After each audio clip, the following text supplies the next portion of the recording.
অসংখ্য বন্যার কারণে আমাদের মেহেন্দিগঞ্জ এখন খুবই ভয়াবহ অবস্থায় আছে। দেখতে পাচ্ছেন কালীগঞ্জ লঞ্চঘাট ফাইটটা তলায় গেছে। লঞ্চ ঘাট দিবে সেই কোনো ওই অবস্থায় নাই। লঞ্চ যেই করে ঢাকা থেকে চলে আসে সব করে ইলিশে ডাইরেক্ট বরাবর চলে গেছে। দেখতে পাচ্ছেন খুবই ভয়াবহ অবস্থা। সবাই দোয়া করবেন বরিশাল মেহেন্দিগঞ্জবাসীর জন্য। এদিকে বড় বড় গাছপালা যা আছে সব জর্তমানে পড়ে গেছে। মানুষের অনেক করুণ অবস্থা। 3 দিন তোমার কারেন্ট নাই, কারেন্ট ছাড়া দেশ অচল।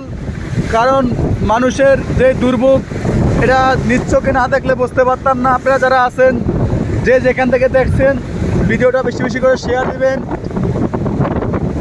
এর ভিতরেও জেলে ভাইরা কষ্ট করে নদীর যায়, কারণ তাদের খুবই অভাবের কারণে তো মানুষ নদীর যায়। দেখতেই পাচ্ছেন এখনও নদীতে অনেক জেলে ভাইরা আছে, কারণ তারা জীবন বাজি রেখেও তারা নদীর যায়, কারণ তাদের খুবই টাকার প্রয়োজন।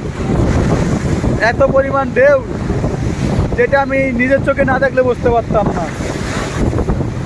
আপনারা দেখেন কি পরিমাণ ঢেউ আসতে আছে, এক ঢেউ বিশাল বড় বড় ঢেউ।